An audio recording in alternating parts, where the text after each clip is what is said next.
Sir, सुरुवातीला आपण वादविवाद याविषयी बोलत होतो. हो, बरोबर प्रशांतजी.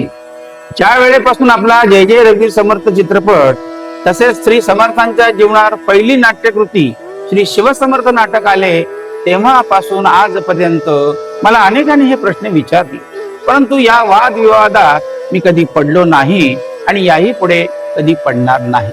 कारण ह्या दोन्ही विभूती माझ्याच काय अखिल विश्वाच्या श्रद्धेय आणि प्रातस्मरामी विभूती आहे.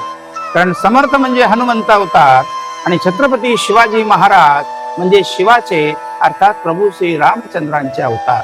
आणि त्यांच्याविषयी अशा निरर्थक गोष्टीची चर्चा करणे म्हणजे महाभयंकर पाप आहे असे मला वाटते.